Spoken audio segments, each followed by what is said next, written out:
Successful, deep, meaningful, intimate relationships are based on healthy communication and active listening. Without these skills, we can slowly begin to grow apart from our partners in relationships. And I see this a lot in marriages as well, when you become so used to seeing the same people in front of you all the time that you stop to really listen to them and take in their whole experience. It's very, very common. But the good news is we're going to be exploring it today. So welcome to day 12, active listening.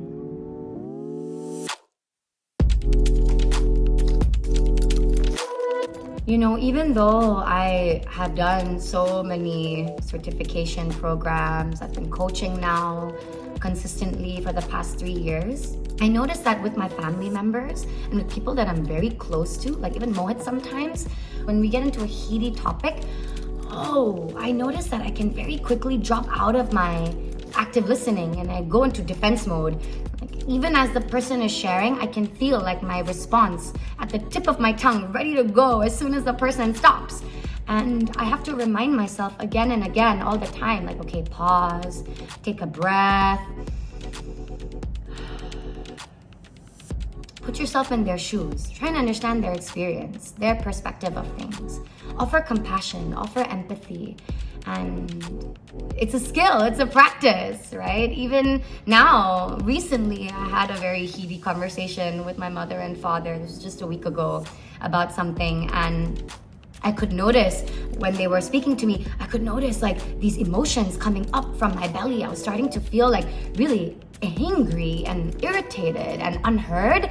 And instead of kind of pushing my point, I kind of took a step back, I softened, I asked my parent to also get more curious and ask more questions about the situation that was happening.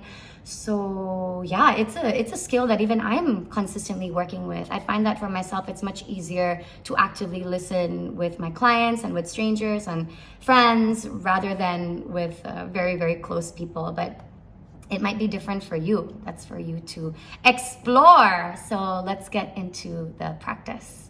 Okay, for today and every day, the next time someone is speaking to you, sharing their heart with you, pouring out their feelings to you, number one, remove any distraction. The phone can be a very big distraction too.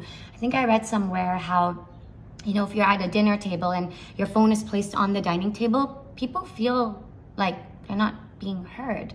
But when we keep our phones in our purses or on the seat of our chair, then people feel more open to communicate and express themselves. It's really, really interesting. Number two, listen for total meaning here. So we're not just listening to the words that are coming out of the person's mouth, but we're also paying attention to the feelings.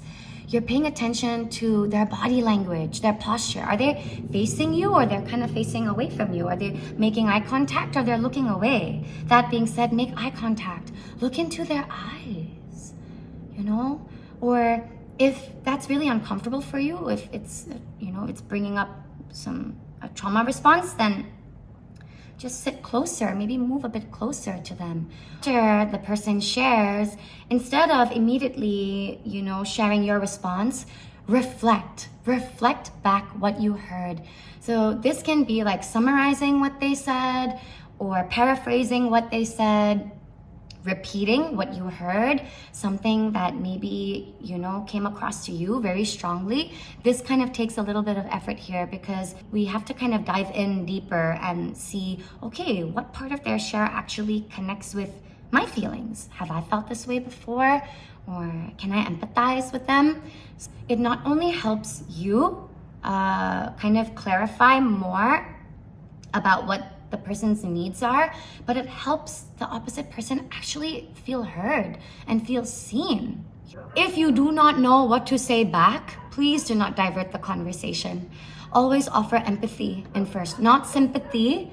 Empathy can be, wow, like I have never felt that way before. I've never been in your situation before, but please know that I'm here if you want to chat more. If you're having a conversation with someone who is describing something painful for them, avoid the words, at least, da da da da da da da.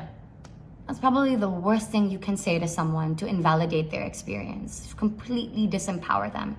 Like, I get it, you're coming from a good place, but there's a time and space for that. Once the person has completed sharing, once you reflect back, ask those questions.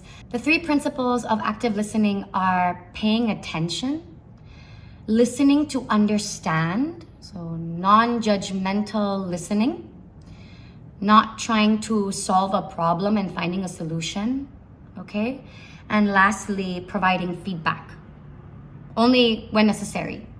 Asking first, I would say, even if the person even wants feedback. A lot of times, most people just want to be heard. They don't want to hear what you have to say about it. Interesting study conducted by the University of Rochester found that empathic listening, when we can radically listen to others, it actually increases our energy levels and reduces fatigue. Isn't that cool?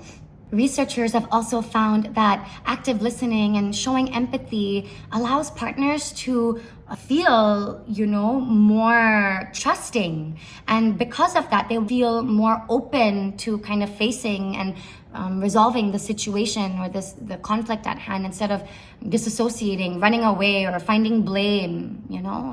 It's really powerful.